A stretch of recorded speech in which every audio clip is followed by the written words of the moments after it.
موجود ہیں حافظ حمداللہ صاحب۔ حافظ صاحب، اب جو ایک ابہام تھا ایک کہ جی کب ہوں گے کیسے ہوں گے، ایک تو یہ دور ہو گیا آپ کے خیال میں یا ابھی وہ موجود ہے؟ دوسرا یہ تاریخ جو ہے 11 فروری کی اگر مقرر ہوتی ہے یا 4 فروری کی، تو مولانا فضل الرحمان صاحب کا کہنا یہ تھا کہ بہت برف باری ہوگی، سردی ہوگی اور اس میں الیکشن کرانا مشکل ہوگا۔ اگرچہ ماضی میں 1-2 دفعہ ہو چکا ہے، تو پھر بھی آپ کے تحفظات برقرار رہیں گے؟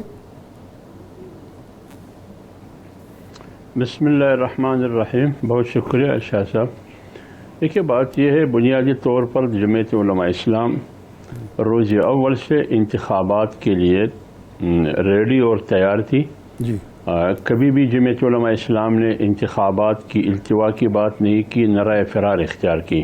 بالکل۔ الیکشن کمیشن نے جو 11 فروری کا ڈیٹ دیا ہے یہ خوش آئند ہے، اس لیے کہ جتنی بھی افواہیں پھیلائی جا رہی تھی الیکشن نہ ہونے کی، یا پروپیگنڈے ہو رہے تھے، یا چھمی گوئیاں ہو رہی تھی، یا تاریخ میں ابہام تھا، یہ 11 فروری کے تاریخ دینے سے میرے خیال میں یہ چھمی گوئیاں، افواہیں اور ابہام دور ہوا۔ صحیح۔ یہ میرے خیال میں جمعیت علماء اسلام اس کو خوش آئند سمجھتی ہے۔ درست۔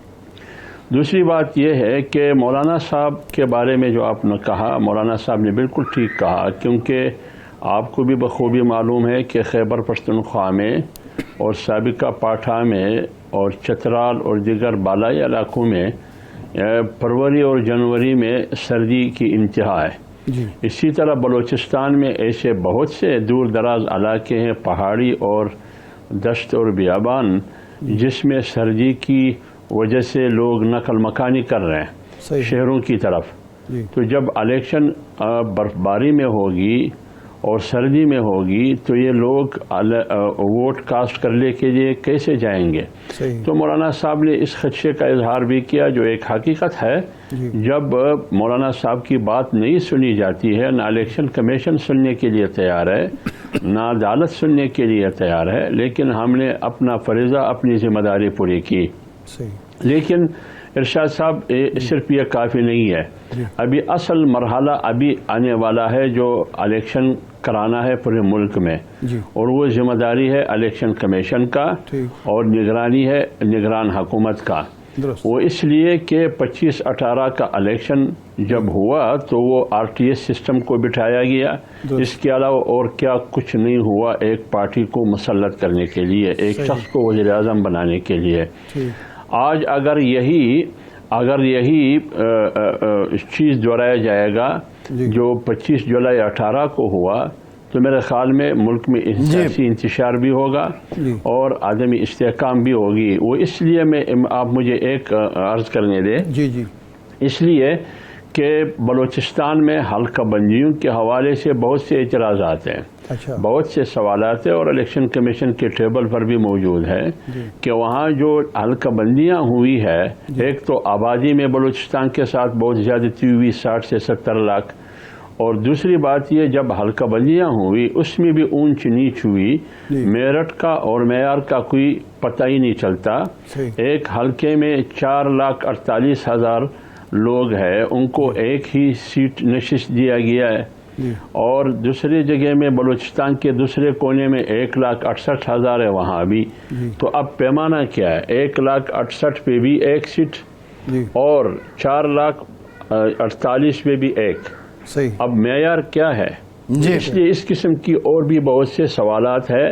اگر آپ الیکشن کو صاف، شفاف، غیر جانبدار بنانا چاہتے ہیں تو آپ نے ڈیلیمیٹیشن کے حوالے سے جو خدشات ہے، خیبر پختونخوا میں بھی، وہاں بھی جمعیت علماء اسلام نے اعتراضات اٹھائے، اور بلوچستان میں بھی، تو آپ کو ان سوالوں کا جواب بھی دینا ہوگا اور ان کا ازالہ بھی کرنا ہوگا، ورنہ پھر انتخابات پر سوالات اٹھے گی، انتخابات پر سوالات اٹھے گی اور پھر انتشار ہوگا۔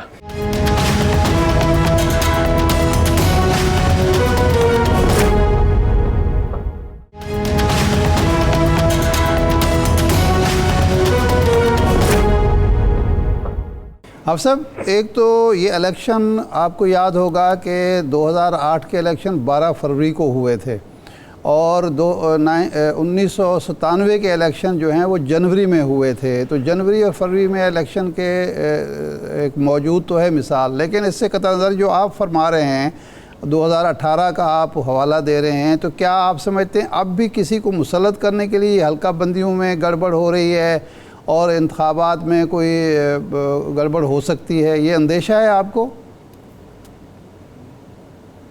دیکھیے، میرے خیال میں پاکستان کے انتخابات کبھی بھی میرے خیال میں صاف اور شفاف غیر جانبدارانہ آپ نہیں کہہ سکتے کہ کبھی ہوئے ہیں، ہمیشہ سوالات اٹھتے ہیں، لیکن سیاسی جماعتوں نے برداشت سے کام لیا ہے، لیکن 25-18 کا الیکشن وہ ناقابل برداشت ہے۔ ہمیں خدشہ ہے کہ 11 فروری 2024 کے انتخابات میں ایسا نہ ہو، یہ لیول پلینگ فیلڈ کی جو بات ہوتی ہے، یکساں مواقع فراہم کرنا، اس کا مطلب کیا ہے؟ اور ہم دانشوروں کی اور تجزیہ نگاروں کی جو کالم پڑھتے ہیں، ان لکھاریوں کی تحریرات پڑھتے ہیں، تو اس میں یہی اندازہ ہوتا ہے کہ فلان کو اتنی سیٹیں ملے گی، اور فلان کو اتنی ملے گی، فلان کو اتنی ملے گی، فلان کو اتنی ملے گی۔ اچھا، یہ کون دیتا ہے؟ دینے والا کون ہے؟ اور یہ جو مطالبہ کیا جا رہا ہے کہ یکساں مواقع فراہم کیا جائے، یہ مطالبہ کس سے کیا جا رہا ہے؟ کہ تمام سیاسی جماعتوں کو یکساں مواقع فراہم کیا جائے، ترجیح نہیں ہونی چاہیے، جیسے کہ پیملن پر یہ سوالات پیپلز پارٹی کی طرف سے اٹھ رہی ہے۔